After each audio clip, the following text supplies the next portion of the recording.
കേരള മുഖ്യമന്ത്രി പിണറായി വിജയന് ഇന്ന് 80ാം പിറന്നാൾ. സംസ്ഥാന രാഷ്ട്രീയത്തിലും ഭരണത്തിലുമായി കടന്നുപോയത് പിണറായി സ്പർശമുള്ള 1/4 നൂറ്റാണ്ടാണ്. കമ്മ്യൂണിസ്റ്റ് പാർട്ടി പിറന്ന പിണറായിയിലാണ് പിണറായി വിജയന്റെയും പിറവി. ആ പോരാട്ട ചരിത്രം തന്നെയാണ് പിണറായി വിജയൻ എന്ന കമ്മ്യൂണിസ്റ്റ് പോരാളിയെയും നയിക്കുന്നത്.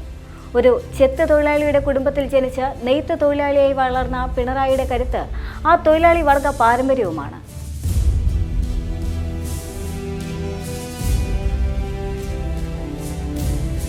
സമാനതകളില്ലാത്ത വികസന പ്രവർത്തനങ്ങളിലൂടെ കേരളത്തെ പുരോഗതിയിലേക്ക് നയിക്കുന്ന ഭരണാധികാരി എന്ന നിലയിലാണ് ഇപ്പോൾ മലയാളികൾ പിണറായി വിജയൻ എന്ന മുഖ്യമന്ത്രിയെ വിലയിരുത്തുന്നത്. അസാധ്യമെന്ന് തോന്നിയിരുന്ന ദേശീയപാത വികസനവും ഗെയിലിന്റെ ഗ്യാസ് വിതരണ പദ്ധതിയും ഉൾപ്പെടെ കേരളത്തിന്റെ മുഖച്ഛയായി മാറ്റുന്ന ഒട്ടേറെ പ്രവർത്തനങ്ങൾക്കാണ് 2 സർക്കാരുകളെ നയിച്ച പിണറായി വിജയൻ നേതൃത്വം നൽകിയത്. ആത്മവിശ്വാസത്തോടെ അഭിമാനത്തോടെ 3ാം ഊഴത്തിനായി ജനങ്ങളെ അഭിമുഖീകരിക്കാൻ ഇടതുപക്ഷ ജനാധിപത്യ മുന്നണിക്ക് കരുത്തു പകരുന്നതും അദ്ദേഹത്തിന്റെ ഈ നേതൃപാടവം തന്നെയാണ്. ഓരോ വിഷയത്തിലും അദ്ദേഹം സ്വീകരിക്കുന്ന ദൃഢതയുള്ള തീരുമാനങ്ങൾ, അതിനായുള്ള ഉറച്ച കാൽവെപ്പുകൾ, എതിർപ്പുകൾ നേരിടാനുള്ള അസാമാന്യമായ ചങ്കൂറ്റം എന്നിവയാണ് പിണറായി വിജയൻ എന്ന നേതാവിലും ഭരണാധികാരിയിലും ഇഴുകിച്ചേർന്ന സവിശേഷതകൾ. തനിക്ക് ശരിയെന്ന് തോന്നുന്ന കാര്യങ്ങൾ എല്ലാ എതിർപ്പുകളെയും മറികടന്ന് നടപ്പാക്കാനുള്ള മനോധൈര്യവും അദ്ദേഹത്തിന്റെ പ്രത്യേകതയാണ്. രാഷ്ട്രീയത്തിലേക്ക് കടന്നു വന്ന സാഹചര്യങ്ങളും പിന്നിട്ട പാതകളുടെ കാഠിന്യവുമൊക്കെയാവാം അദ്ദേഹത്തിലെ നേതാവിനെ പാകപ്പെടുത്തിയെടുത്തത്. പല ഘട്ടങ്ങളിലും രാഷ്ട്രീയ കാരണങ്ങളാൽ ജീവിതത്തിൽ അദ്ദേഹം വേട്ടയാടപ്പെട്ടിട്ടുണ്ട്. അപ്പോഴെല്ലാം അചഞ്ചലമായ മനസ്സോടെയാണ് അദ്ദേഹം കാര്യങ്ങളെ സമീപിച്ചത്. തെറ്റൊന്നും ചെയ്തിട്ടില്ല എന്ന സ്വന്തം ബോധ്യത്തിൽ നിന്നാണ് ഈ മനോധൈര്യം അദ്ദേഹം സ്വാംശീകരിച്ചത്. വിവാദങ്ങളെ നിർഭയം നേരിടുന്നതിലും പിണറായി വിജയൻ എന്ന മനുഷ്യന്റെ ഈ മനോധൈര്യമാണ് തെളിഞ്ഞു കാണുന്നത്. CPM രാഷ്ട്രീയവും വലിയൊരു പരിധിവരെ സംസ്ഥാന രാഷ്ട്രീയവും 1998 ശേഷം പിണറായി വിജയനിൽ കേന്ദ്രീകരിച്ചായിരുന്നു. ചടയൻ ഗോവിന്ദന്റെ നിര്യാണത്തെ തുടർന്ന് CPMന്റെ സാരഥ്യം ഏറ്റെടുത്ത ആദ്യ സംസ്ഥാന കമ്മിറ്റി യോഗത്തിൽ പിണറായി വിജയൻ പറഞ്ഞു, ഞാൻ പൂർണ്ണനായ മനുഷ്യനല്ല, തെറ്റുകുറ്റങ്ങളുണ്ട്. എൻ്റെ സ്വഭാവത്തിൽ എനിക്ക് തന്നെ പിടിക്കാത്ത ചില കാര്യങ്ങളുണ്ട്. ഇഷ്ടപ്പെടുന്നവരെ അദ്ദേഹം കാന്തം പോലെ ആകർഷിച്ചു. ഇഷ്ടപ്പെടാത്തവർ അദ്ദേഹത്തിന് തന്നെ പിടിക്കാത്ത ആ സ്വഭാവ രീതിയെക്കുറിച്ച് ചൂഴ്ന്ന് പരിശോധിക്കുകയും ചെയ്തു. വമ്പൻ സ്രാവുകൾക്കൊപ്പമാണ് പിണറായി നീന്തിക്കൊണ്ടിരിക്കുന്നത്. ചെറുപ്പക്കാരനായിരിക്കെ വിജയന് മീൻപിടുത്തം ഹരമായിരുന്നു. CPM രാഷ്ട്രീയത്തിൽ പിണറായി ഇട്ടുകൊടുത്ത ചൂണ്ടയിൽ കൊത്തിയവരേറെ തന്നെയാണ്. VS എന്ന തിമിംഗലമടക്കം അവരിൽ പെടുന്നുണ്ട്.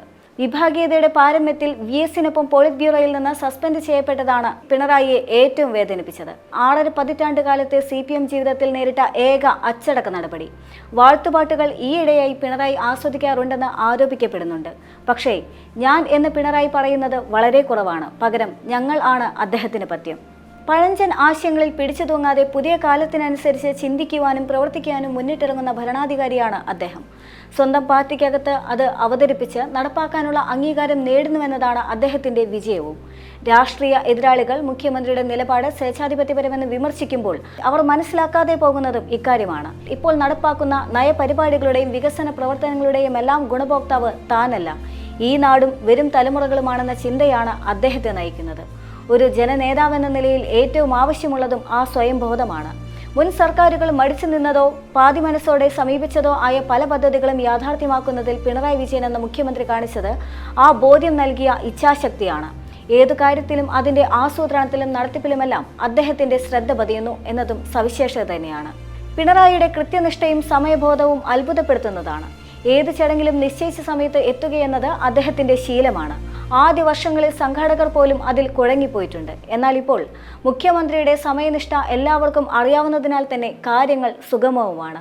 കേരളം കണ്ട വലിയ മാറ്റം കൂടിയാണിത്. നഷ്ടപ്പെടുന്ന വിലയേറിയ സമയം നമ്മുടേത് മാത്രമല്ല, മറ്റുള്ളവരുടേതുകൂടിയാണ് എന്ന തിരിച്ചറിവ് എല്ലാവരിലും ഉണ്ടാക്കുന്നതിൽ അദ്ദേഹത്തിന് വലിയ പങ്കുണ്ട്. തന്റെ ആരോഗ്യ കാര്യത്തിലും ഈ ശ്രദ്ധ അദ്ദേഹം വെച്ചു പുലർത്തുന്നുണ്ട്. കൃത്യമായ വ്യായാമവും ആഹാരക്രമവും എല്ലാം തന്നെ അതിന്റെ ഭാഗമാണ്. പ്രതിസന്ധികളോട് പടവെട്ടിയാണ് പിണറായി വിജയൻ എന്ന നേതാവും ഭരണാധികാരിയും രൂപപ്പെട്ടത്. ഇപ്പോൾ പലരും അദ്ദേഹത്തെ അനുകരിക്കാൻ ശ്രമിക്കുന്നതും കാണാറുണ്ട്. എന്നാൽ കേവലമായ അനുകരണം വിജയിക്കില്ല എന്നതാണ് വസ്തുത. കാരണം അവരൊന്നും അറിയാത്ത, ആർക്കും അനുകരിക്കാനാകാത്ത കുറെ സവിശേഷതകൾ പിണറായി വിജയൻ എന്ന നേതാവിനുണ്ട്. അത് അദ്ദേഹത്തിന്റെ സ്വഭാവത്തിൽ അന്തർലീനമായ കാര്യങ്ങളാണ്. അതിനാൽ അവ പിന്തുടരുക പ്രയാസവുമാണ്. അതുകൊണ്ട് തന്നെയാണ് പിണറായിയെ അനുകരിക്കാനാകാത്ത നേതാവായി വിശേഷിപ്പിക്കുന്നതും. അടിയന്തരാവസ്ഥക്കാലത്ത് 18 മാസം പിണറായി കണ്ണൂർ സെൻട്രൽ ജയിലിൽ അടയ്ക്കപ്പെട്ടു.